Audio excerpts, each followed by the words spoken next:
This is the Rechenmaschine Brunsviga, built by Grimm and Natalis and Company in Brunswick, Germany in 1892. The company had been set up in 1871 to build sewing machines. But in 1892, Wilgot Ottner, who was the inventor of it, was looking to sell German licensing rights for his improved 1890 model. Franz Trinks thought it was a good idea, so in 1892 he purchased the rights. I want to talk about naming a little bit at this point. Some pretty authoritative sources call it the Model B. Even Brunsviga's Calculator Museum catalog called it the Model B. The name Model B did not exist in the device's lifetime. Neither did the sweet logo, nor my favorite advertising. It was simply called the Rechenmaschine Brunsviga. Here's the cover of the original user manual, with no Model B anywhere to be found on it. And here's some original advertising, also with no Model B on it. Trinks was so mad about the name debacle he couldn't even get his calculating done. The Brunsviga was a basic mechanical calculator.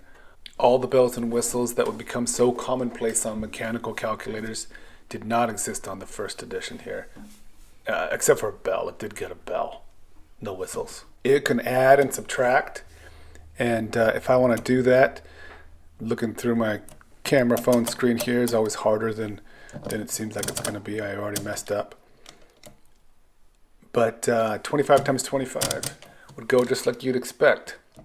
Now mine is a bit stiff. The carriage is rather stiff and doesn't always lock into place. And the counter clearing mechanism doesn't always clear it properly. But here's 25 times 25 with an improper count because I messed it up.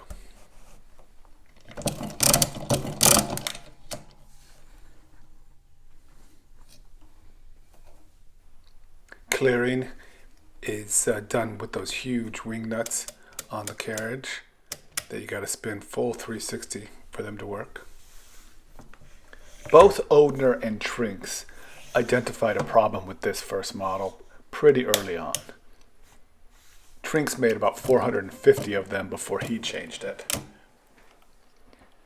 When the carriage is shifted to the right, since it's a short crank, it'll just destroy your knuckles. There's just no way around it.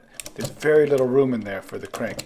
And if you go the other way, it's even worse. Then it gets the back of your finger knuckle there.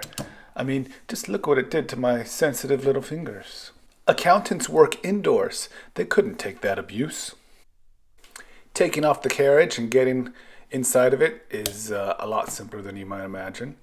No tools required for that. Just shift that carriage a little bit and it slides right off. And taking off the top cover reveals a very basic pinwheel calculator. There's no safeties, no anti-reverse pawls, nothing. It's a very basic design. Those little stops there are for the carriage shifter, and mine's a bit stiff, doesn't always engage with those. When an overflow or underflow happened on that last gear, it would ring the bell.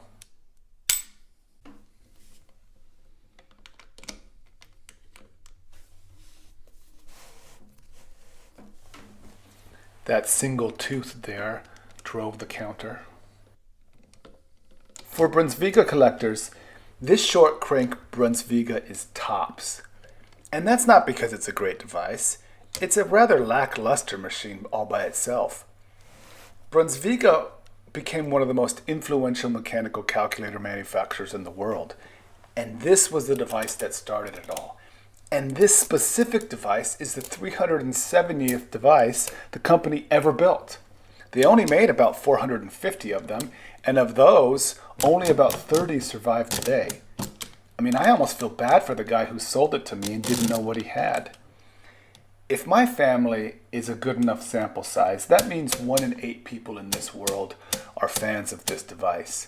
That's 1 billion human beings dying to get their hands on one of 30 surviving short crank Brunsvigas. Dang, right? I gotta go put it back in the safe deposit box. Thanks for watching.